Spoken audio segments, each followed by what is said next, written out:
सुबह का समय था। मुखिया अपने खेत पर बैठा हुआ अपनी फसल को देख रहा था कि तभी वहां मुखिया के गांव का अनाथ लड़का आदित्य आ पहुंचा। अरे तुझसे कितनी बार कहा है आदित्य कि सुबह सुबह मेरे सामने मत आया कर, सारा दिन खराब हो जाता है। अरे पंडित जी ने कहा है सुबह सुबह हमेशा अच्छी वस्तुएं, खुशकिस्मत चेहरे ये सब देखना चाहिए, न कि तेरे जैसे अनाथ बदकिस्मत और मनहूस चेहरे को पता नहीं कहां से आ जाता है मुंह उठाकर। मुखिया की बात सुनकर आदित्य निराश हो गया। मुखिया जी, अगर मैं अनाथ हूँ तो इसमें भला मेरा क्या कसूर है? अरे बिल्कुल कसूर है, तेरा ही कसूर है, क्योंकि मैं तेरे माता और पिता को अच्छी तरह से जानता था। तेरे पैदा होने से पहले उनके हालात बहुत अच्छे थे। तेरे पैदा होने के बाद उनकी आर्थिक स्थिति अचानक से बिगड़ गई। पहले तेरी माँ खत्म हुई, उसके बाद तेरा बाप चल बसा, लेकिन तू एक मनहूस है जो अभी तक जिंदा है। अरे होना तो यह चाहिए था कि तेरे माता और पिता को जिंदा रहना चाहिए था, मरना तुझे चाहिए था। चल अब सीधी तरह से ये बता यहाँ क्यों आया है? आदित्य का दिल मुखिया के तानों से छल्ली हो चुका था, लेकिन फिर भी उसने अपने आंसुओं को रोकते हुए कहा, मुखिया जी, मैं एक अनाथ हूँ, मुझ पर थोड़ी सी दया कीजिए। अरे साफ साफ कह दे भैया, कहना क्या चाहता है, बोल। मुखिया जी, मैंने 2 दिन से कुछ नहीं खाया है। पिछले कई दिन से गांव के हर घर का दरवाजा खटखटा चुका हूँ काम मांगने के लिए, लेकिन कोई हमको काम ही नहीं देता है। इसीलिए बड़ी उम्मीद लेकर आपके पास आया हूँ। आपके तो बहुत सारे खेत हैं ना, किसी एक खेत में हमको काम करने के लिए रख लीजिए ना। इस गरीब अनाथ का गुजारा चल जाएगा। आपका काम मैं बहुत अच्छे से करूंगा। मुखिया आदित्य की बात सुनकर आदित्य को बहुत गौर से देखने लगा और कुछ देर बाद बोला, देख, वैसे मैं तुझे काम तो नहीं दे सकता, लेकिन तुझे एक मशवरा जरूर दे सकता हूँ। तू एक काम कर, ये गांव छोड़कर चला जा और किसी दूसरे गांव में बस जा। दूसरे गांव वाले तेरे अतीत को जानते नहीं हैं, तो जाहिर सी बात है वहां तुझे काम मिल जाएगा, और अगर इसी गांव में रहेगा तो भैया भूखा मर जाएगा। आदित्य निराश होकर मुखिया के खेत से वापस आ गया और एक वृक्ष के नीचे बैठ गया। आदित्य का भूख से बुरा हाल हो रहा था कि तभी उसकी नजर अपने ही गांव के सुखिया चाचा पर पड़ी, जो अपने बच्चों को रोटी खिला रहे थे। कितनी बार कहा है पिताजी कि मुझे घी लगी रोटी ही पसंद है। ओह हो, अरे बेटा, जल्दबाजी में तेरी माँ भूल गई। अब क्योंकि हमको सुबह खेत जाने की जल्दी रहती है ना, तो तू अभी ये खा ले। शाम के समय मैं तुझे देसी घी की रोटियां खिलाऊंगा। यह सुनकर सुखिया चाचा का बेटा क्रोधित हो गया और उसने रोटी उठाकर जमीन पर फेंक दी। यह देखकर आदित्य को बहुत बुरा लगा। आदित्य दौड़ता हुआ आया और सुखिया चाचा से बोला, सुखिया चाचा, ये क्या आप अपने बेटे को रोटी की इज्जत करना नहीं सिखाते? अरे सबसे पहली बात तो यह कि तेरी यहाँ आने की हिम्मत कैसे हुई, और अब मेरे इतने बुरे दिन नहीं आए कि तू हमको बताएगा कि रोटी की इज्जत कैसे की जाती है। चल दफा हो जा यहाँ से। अरे भाग जा, बड़ा आया। आदित्य चुपचाप वहां से चला गया। चल आजा बेटा, चल चल, तू घर चल। तू मानेगा नहीं ना, तुझे घी लगी रोटियां चाहिए। चल मैं तेरी माँ से दोबारा रोटियां बनवाता हूँ। चल बेटा चल। आदित्य फिर से आकर उसी वृक्ष के नीचे बैठ गया। तभी वहां पर आदित्य की पड़ोसन बिंदिया आ गई। बिंदिया के माँ बाप भी बहुत ही ज्यादा गरीब थे। अरे आदित्य, तेरा चेहरा क्यों उतरा हुआ है? आदित्य ने सारी घटना बिंदिया को बताई। बिंदिया की आंखों में आंसू आ गए। यह संसार कुछ ऐसा ही है। किसी के पास इतना है कि उसका बेटा रोटी की कदर नहीं करता और कोई एक एक दाने को तरस जाता है। लेकिन तू चिंता मत कर आदित्य, मेरा दिल कहता है कि तेरे दिन एक दिन जरूर बदलेंगे। काश मेरे घर पर रोटी होती तो मैं तुझे जरूर खिलाती, लेकिन तू तो जानता है कि मेरे माँ पिता और मैं सारा दिन मेहनत करते हैं, तब कहीं जाकर हम लोगों को रोटी नसीब होती है, वो भी भरपेट, नहीं केवल जीने के लिए। इतना कहकर बिंदिया की आंखों में आंसू आ गए और वो वहां से चली गई। आदित्य पीठ पर हाथ रखकर बैठ गया और बोला, अब मेरा तो हाल भूख से बेहाल होता जा रहा है। क्या करूं, क्या करूं? सोचता हूं कि चोरी करूं, लेकिन हमारे संस्कार हमको इजाजत नहीं देते।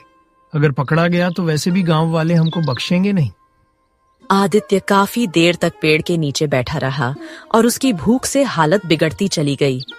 उसकी नजर बार बार उस रोटी पर पड़ रही थी जो सुखिया चाचा के बेटे ने झाड़ियों में धूल के पास फेंक दी थी। थक हार कर आदित्य वहां गया और रोटी को उठाकर साफ करने लगा। जैसे ही वो खाने वाला था, तभी एक मैना पक्षी, जो आम मैना से आकार में बड़ी और चाल में तेज थी, उड़ती हुई आई और आदित्य की रोटी छीन कर ले गई। अरे मेरी रोटी, मेरी रोटी! अरे कहाँ ले जा रही हो? हमको वापस दे दो। मेरा भूख से बहुत बुरा हाल हुआ जा रहा है। मेरी रोटी वापस करो। मगर मैना पक्षी जंगल की ओर उड़ गई। मजबूर और भूखा आदित्य तड़पता हुआ मैना पक्षी के पीछे जंगल की ओर भागने लगा। काफी देर तक जंगल की गहराई में भागते भागते आदित्य एक तालाब के किनारे गिर गया। हाय रे मेरी किस्मत! एक रोटी जैसे तैसे हाथ लगी, वो भी एक पक्षी छीन कर ले गया। तभी वही मैना पक्षी उड़ती हुई आई और आदित्य को रोटी लौटा दी। फिर अचानक वो इंसानी आवाज में बोली, लगता है तू कुछ ज्यादा ही भूखा है और भूखा ही रोटी की कीमत जानता है। मैना पक्षी के मुंह से इंसानी आवाज सुनकर आदित्य बुरी तरह चौंक गया। अरे बाप रे! अरे तुम तो मैना पक्षी हो। तुम मनुष्य की भाषा में कैसे बात कर सकती हो? हर बात का रहस्य होता है। यह भी एक रहस्य है कि मैं मनुष्य की भाषा में कैसे बात कर सकती हूँ, लेकिन हर रहस्य एक न एक दिन खुलता भी है। यह रहस्य भी एक दिन जरूर खुलेगा। पहले तू रोटी खाकर अपने पेट की आग बुझा। आदित्य तुरंत रोटी खा लेता है और तालाब का ठंडा पानी पीकर उसे बहुत सुकून मिलता है। लगता है तू काफी दिनों से भूखा था। हाँ, मैं एक अनाथ हूँ। गांव में सब जगह काम मांगा, लेकिन किसी ने काम ही नहीं दिया। यह सुनकर मैना पक्षी चौंक गई। क्यों, क्या तुम्हारे गांव में काम नहीं है? अरे काम तो बहुत है, लेकिन मेरे गांव वालों की सोच बहुत बुरी है। दरअसल क्या है कि मैं एक अनाथ हूँ और उन्हें ऐसा लगता है कि अनाथ मनहूस होता है। मेरे गांव वाले अक्सर मुझे ताना मारते हैं कि मैंने अपनी मनहूसियत के कारण अपने माँ बाप को खो दिया। अच्छा, कोई बात नहीं, चिंता मत करो, समय उन्हें सब सिखा देगा। अगर तू चाहता है कि तू भूखा ना रहे तो तुझे एक काम करना होगा। कौन सा काम? क्या तूने ठाकुर गुर्जर सिंह की हवेली देखी है? यह सुनकर आदित्य चौंक गया। ठाकुर गुर्जर सिंह की हवेली तो वर्षों से वीरान पड़ी हुई है। कहते हैं कि बरसों पहले ठाकुर गुर्जर सिंह अपनी पत्नी के साथ किसी रिश्तेदार की शादी में गया था और फिर आज तक कभी वापस नहीं आया। मैं तुझे केवल यह बताना चाहती हूँ कि ठाकुर गुर्जर सिंह की हवेली के पीछे एक मंदिर है जो वर्षों से बंद पड़ा हुआ है। मैं चाहती हूँ कि तू उस मंदिर को खोले। मंदिर का बंद रहना शुभ नहीं है। ये लो, अजीब बकवास कर रही हो तुम। अरे मंदिर को भला मैं क्यों खोलूं? गांव वालों को नहीं पता क्या? और वैसे भी मुझे काम की जरूरत है। मुझे पुजारी नहीं बनना। जो मैं कहती हूँ उसे करके तो देख, तुझे रोज रोज भूखा नहीं रहना पड़ेगा। आदित्य गहरी सोच में डूब गया और कुछ देर बाद बोला, हाँ ठीक है, चलो मुझे मंजूर है। मैं कल ही उस मंदिर को खोलकर साफ सफाई कर दूंगा। और मैं तेरे साथ ही रहूंगी। देखो, मुझे तो कोई ऐतराज नहीं है, लेकिन किसी दूसरे के सामने मनुष्य की आवाज में बोलने की गलती बिल्कुल मत करना। हर कोई मेरी तरह नहीं होता है। हाँ, लोग तुम्हारे मुंह से इंसानी आवाज सुनेंगे तो डर जाएंगे और तुम्हें नुकसान पहुंचाने में कोई कसर ना छोड़ेंगे। हो सकता है कि वह तुमको मार भी दें। समझ गई? इतना कहकर आदित्य अपने घर की ओर चल पड़ा और मैना पक्षी उसके कंधे पर बैठ गई। अगले दिन आदित्य सीधे ठाकुर गुर्जर सिंह की हवेली के पीछे गया, जहां एक मंदिर स्थित था। कहते हैं यह मंदिर ठाकुर गुर्जर सिंह के लापता होने के बाद से ही बंद पड़ा था, क्योंकि वहां ठाकुर जी की ही पूजा होती थी। आदित्य ने मंदिर को खोला और सफाई करने लगा। तभी वहां इत्तेफाक से गांव का मुखिया आ गया।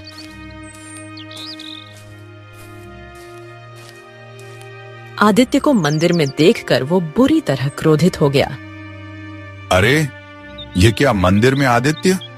अरे तेरी हिम्मत कैसे हुई मंदिर के अंदर प्रवेश करने की? तूने इस वर्षों पुराने मंदिर को क्यों खोला रे? राम राम राम हे भगवान। मुखिया जी, मंदिर का बंद रहना अशुभ होता है, इसलिए खोला। मुखिया गहरी सोच में डूब गया। अरे बात तो तूने पते की कही है, लेकिन अब जब तूने मंदिर खोल ही दिया है तो गांव के मुखिया होने के नाते जिम्मेदारी मेरी बनती है कि मैं यहाँ किसी पुजारी को नियुक्त करूं। और हाँ, मंदिर की साफ सफाई की जिम्मेदारी भी मेरी है। चलो ठीक है, मैं गांव के कुछ लोगों को बुलाकर इसकी सफाई करवाता हूं और कल से ही इस मंदिर में पूजा अर्चना और आरती का प्रारंभ किया जाएगा। और अब से तुझे मंदिर में घुसने की कोई जरूरत नहीं है। आदित्य गुस्से से मंदिर से कुछ दूर चला गया।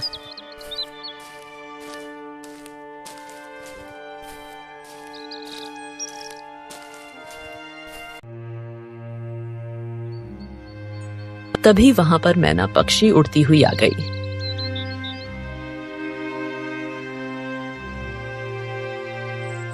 अरे क्या बात है, कल तो तुम्हारे चेहरे पर भूख नजर आ रही थी, लेकिन आज तुम्हारे चेहरे पर क्रोध आ रहा है।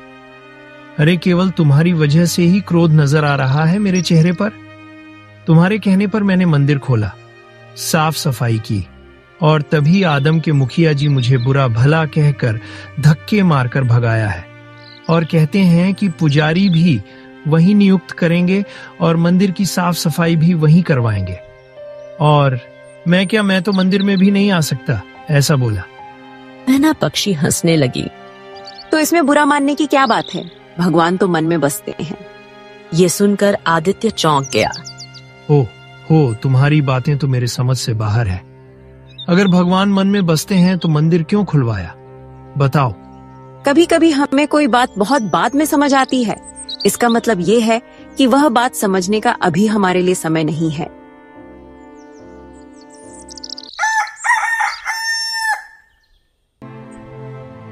अगले दिन से मंदिर में एक पुजारी की नियुक्ति हो गई और पूजा अर्चना का कार्य प्रारंभ हो गया।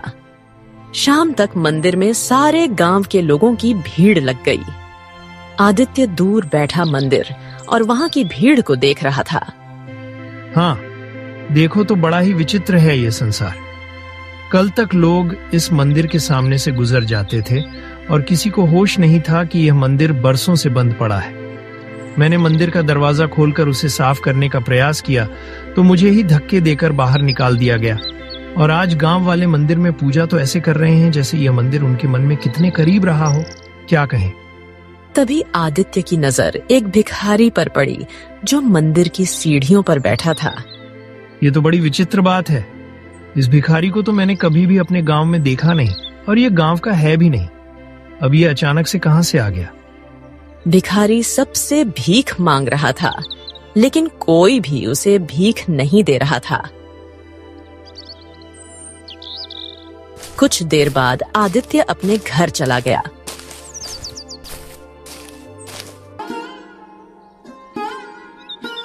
तभी वहां पर मैना पक्षी आ गई।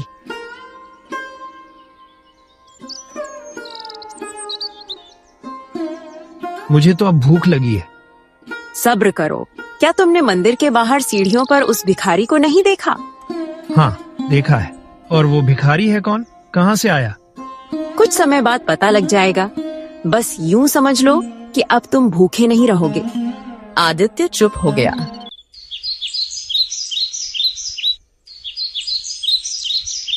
अगले दिन आदित्य सोकर उठा ही था कि तभी उसके कानों में उसी भिखारी की आवाज टकराई। एक रोटी दे दो, एक रोटी दे दो, देने वाले का भला होगा। मुझे वो रोटी चाहिए जो तुम्हारे लिए बेकार है। यह सुनकर आदित्य चौंक गया और सीधे मंदिर की सीढ़ियों पर जाकर उस भिखारी के पास पहुंचा।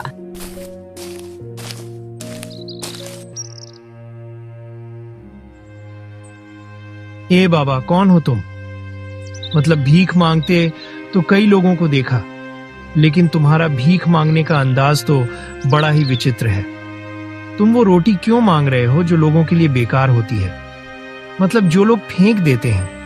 क्योंकि मैं रोटी की कीमत जानता हूँ।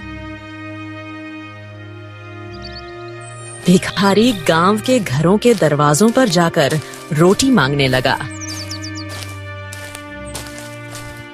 कुछ देर बाद वो मुखिया के दरवाजे पर पहुंचा। मुखिया ने दरवाजा खोला। लगता है तू किसी दूसरे गांव का भिखारी है। एक रोटी दे दो, भगवान तुम्हारा भला करेगा।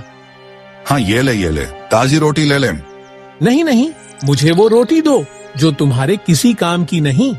अरे, लगता है कि तू पागल वागल है क्या? मैं तुझे ताजी रोटी दे रहा था, लेकिन शायद तेरी किस्मत में बासी रोटी ही लिखी है। अजी, सुनती हो? जाकर वो कल की सूखी रोटी ले आओ जो तुम फेंकने वाली थी। वही चाहिए इसको। मुखिया की पत्नी रोटी ले आई और मुखिया ने वो सूखी रोटी भिखारी को दे दी। ये ले, पकड़ और खा ले इसको। भिखारी खुश होकर वहां से चला गया और सीधे मंदिर की सीढ़ियों पर बैठकर रोटी खाने लगा। तभी वहां पर आदित्य आ गया। लगता है कि तुम भूखे हो। आदित्य ने सिर हिलाया। भिखारी ने तुरंत एक सूखी रोटी आदित्य को दे दी। पेट की आग को बुझाने के लिए रोटी काफी होती है। भूख यह नहीं देखती कि रोटी सूखी है या ताजी। भूख केवल रोटी चाहती है। आदित्य ने तुरंत वो रोटी खा ली। तभी वहां पर मैना पक्षी उड़ती हुई आ गई और आदित्य के कंधे पर बैठ गई। क्या कहा था मैंने तुझसे कि तुझे भूखा नहीं रहना पड़ेगा? आदित्य ने कोई उत्तर नहीं दिया।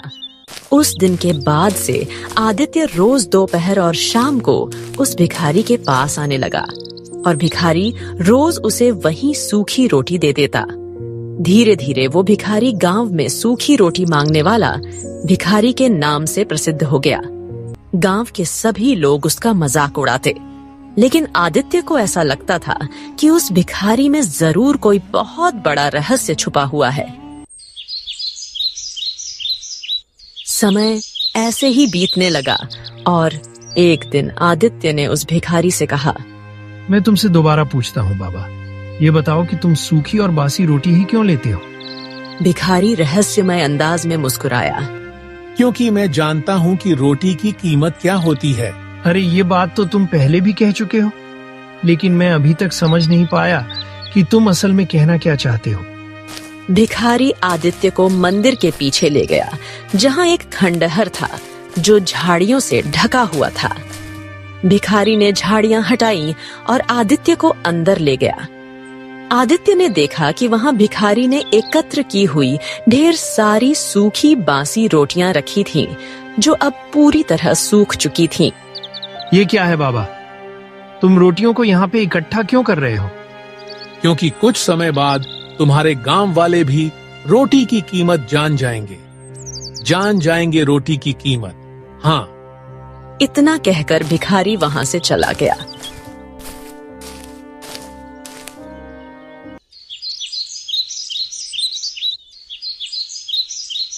कुछ समय बाद आदित्य के गांव में भयंकर सूखा पड़ गया।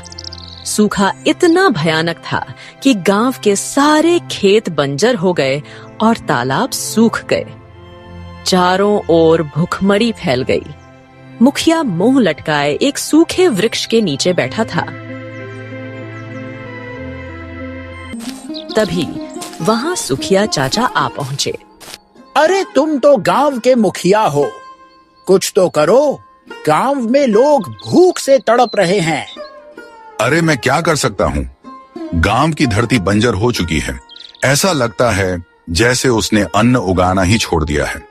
यहाँ तक कि गांव के सारे तालाब भी सूख चुके हैं। कुछ तालाब जंगल में बचे हैं, लेकिन वो बहुत दूर हैं। हम चाहकर भी वहां से पानी गांव तक नहीं ला सकते। अरे मुखिया, मेरे परिवार ने 2 दिन से कुछ भी नहीं खाया है। सारा अनाज खत्म हो गया है। क्या करूं? अरे सुखिया, तुम अपनी बात कर रहे हो। मेरा परिवार स्वयं 3 दिन से भूखा है। जबकि मैं गांव का मुखिया हूँ। और तो और मैं गांव के ऐसे कई परिवारों को जानता हूँ जो भूख से मरने की कगार पर हैं। तभी उन सभी के कानों में एक आवाज गूंजी, जिन सबको भूख लगी है वो मंदिर के पीछे वाले खंडहर में आ जाओ। जिन सबको भूख लगी है मंदिर के पीछे वाले खंडहर में आ जाओ। मुखिया चौंक कर उठा और सुखिया चाचा से कहा, ए सुखिया, ये तो वही भिखारी है ना जो गांव में अक्सर सूखी और बासी रोटी मांगता था। हाँ, आप सही कह रहे हो मुखिया जी। और जब से गांव में सूखा पड़ा है तब से उसने भीख नहीं मांगी। मुखिया की आंखों में चमक आ गई। मेरा तो भूख से हाल बेहाल है। जरूर इस भिखारी के पास कुछ खाने को होगा। चल चल चलते हैं सुखिया, चल।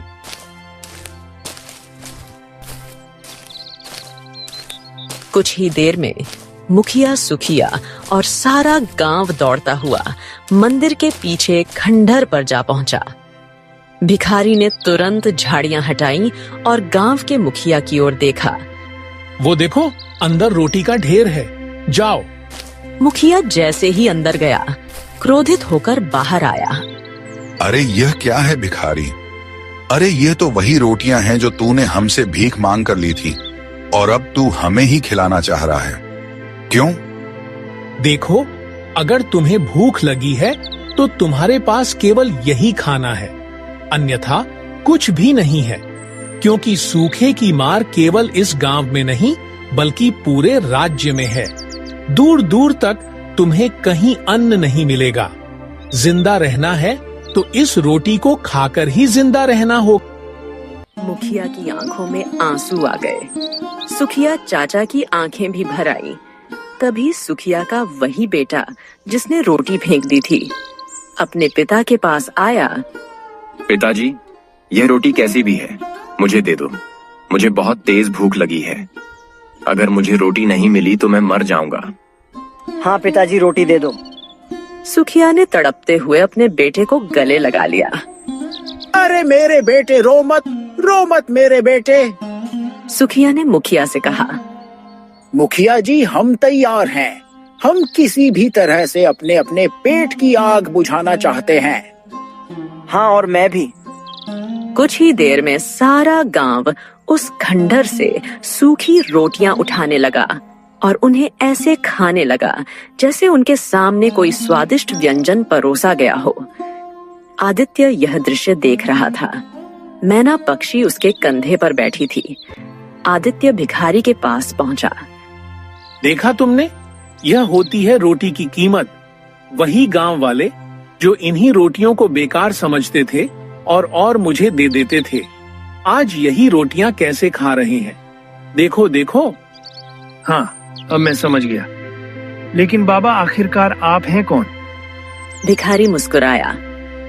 तभी मैना पक्षी उड़ती हुई भिखारी के कंधे पर जा बैठी। मैना पक्षी और वो भिखारी रंग बिरंगी चमक में परिवर्तित हो जाते हैं। कुछ ही क्षणों में वो मैना पक्षी एक स्त्री में बदल जाती है और वह भिखारी सेठ गुर्जर सिंह में। यह देखकर आदित्य और सारे गांव वाले चौंक जाते हैं। मुखिया दौड़ते हुए आता है। अरे, ये तो हमारे गांव का सेठ गुर्जर सिंह और उनकी पत्नी है, जो बरसों पहले रिश्तेदार की शादी में गए थे लेकिन वापस लौटकर कभी नहीं आए। सुखिया चाचा भी दौड़ते हुए आते हैं। सेठ जी, आखिरकार ये क्या रहस्य है? सेठ गुर्जर सिंह मुस्कुराते हुए सबकी ओर देखते हैं। मैं बताता हूँ। बरसों पहले मैं सेठ गुर्जर सिंह अपनी पत्नी के साथ बैलगाड़ी में रिश्तेदार की शादी से लौट रहा था। हमने सोचा कुछ देर तालाब के किनारे बैठकर आराम कर लेते हैं और खा पीकर फिर चलते हैं। हम दोनों बैलगाड़ी से उतरकर तालाब के किनारे बैठ गए और रोटी सब्जी निकालकर खाना खाने लगे। भोजन के बाद मेरी पत्नी बची हुई रोटियां झाड़ियों में फेंक देती है। तभी वहां एक साधु आ जाता है और बोलता है, यह तुम क्या कर रही हो? तुमने जो रोटियां फेंकी हैं वह पाप है। मैंने कहा, हमारा पेट भर चुका है, अब हमें रोटियों की कोई आवश्यकता नहीं और वैसे भी गांव तक पहुंचते पहुंचते यह सूख जाएंगी। यह सुनकर साधु क्रोधित हो गया और बोला, जिस जंगल में तुम जा रही हो वहाँ तुम्हें सैकड़ों लोग मिलेंगे जो भूखे होते हैं। तुम यह रोटियां उन्हें देकर पुण्य कमा सकते थे। फिर मैं घमंड आकर बोला, तो इसमें हम क्या करें? क्या हमने उन्हें रोटियां खिलाने का ठेका ले रखा है? फिर साधु ने कहा, समझ गया, तुम्हारा पेट भरा हुआ है और तुम्हारा मन घमंड से अंधा हो चुका है। रोटी की कीमत, रोटी अनमोल होती है और यह कीमत तब समझ आती है जब कोई कई दिन से भूखा हो और उसके सामने एक सूखी रोटी हो जो उसकी जान बचा सकती हो, लेकिन वो रोटी भी इतनी आसानी से ना मिले। और जब तक तुम दोनों रोटी की कीमत नहीं समझोगे तब तक तुम श्रापित रहोगे। और हम उस साधु के श्राप से भिखारी और मेरी पत्नी एक मैना पक्षी में बदल गई। हम दोनों अपने बदले हुए रूप को देखकर फूट फूट कर रोने लगे। हमें रोते देख साधु को हम दोनों पर दया आ गया और बोला, दिया हुआ श्राप वापस नहीं लिया जा सकता। अब तुम्हें अपने श्राप का अंत स्वयं करना होगा। बरसों बाद तुम दोनों अपने गांव पहुंचोगे। उस समय वहां आदित्य नाम का एक बालक जन्म लेगा जो एक एक रोटी के लिए तरसेगा। जिस तरह तुमने रोटी झाड़ियों में फेंकी थी उसी तरह से तुम्हारे गांव का कोई बच्चा भी रोटी झाड़ियों में फेंकेगा और आदित्य भूख से तड़पता हुआ उस रोटी तक पहुंचेगा। नियति तुम्हें उस रोटी तक उसे पहुंचाने के लिए विवश करेगी। तुम्हें अपना रहस्य तब तक किसी को नहीं बताना है जब तक तुम पूरे गांव को रोटी की कीमत का एहसास न करा दो।